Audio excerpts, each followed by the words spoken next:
আমাদের সমাজে অনেক বৃদ্ধ মহিলা, অনেক বৃদ্ধ পুরুষ আছেন যারা কোনো কাজ করেন না। তারা সহজ আমল চান, যে আমল করলে সহজে আল্লাহর জান্নাতে যাওয়া যাবে। আমরা রাসূল সাল্লাল্লাহু আলাইহি ওয়াসাল্লামের হাদিস থেকে জানবো। আবু দাউদ শরীফের 1529 নম্বর হাদিসে রাসূল সাল্লাল্লাহু আলাইহি ওয়াসাল্লাম ছোট্ট একটি দোয়ার কথা বলেছেন, যেই দোয়াটি সকাল সন্ধ্যায় তিনবার করে পাঠ করলে আল্লাহ রাব্বুল আলামিন তার জান্নাতকে ওই বান্দার জন্য ওয়াজিব করে দেবেন।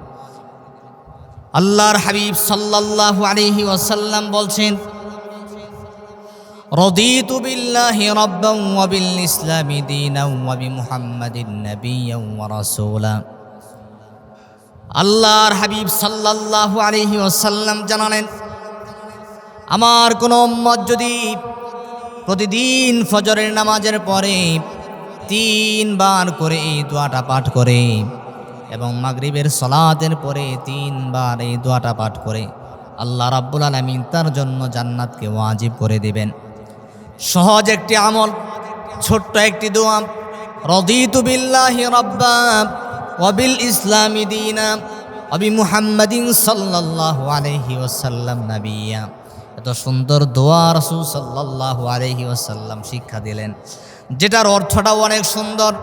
অর্থাৎ রাদিতু বিল্লাহি রাব্বা, আমি আল্লাহ তাআলাকে রব হিসাবে গ্রহণ করলাম, রব হিসাবে পেয়ে আমি সন্তুষ্ট হয়ে গেলাম। ওয়াবিল ইসলামি দীনা, এবং ইসলামকে ধর্ম হিসাবে আমি গ্রহণ করে নিলাম। ওয়াবি মুহাম্মাদিন সাল্লাল্লাহু আলাইহি ওয়াসাল্লাম নাবিয়্যা, এবং রাসূল সাল্লাল্লাহু আলাইহি ওয়াসাল্লামকে নবী হিসাবে আমি গ্রহণ করে নিলাম। এত সুন্দর অর্থের একটি দোয়া।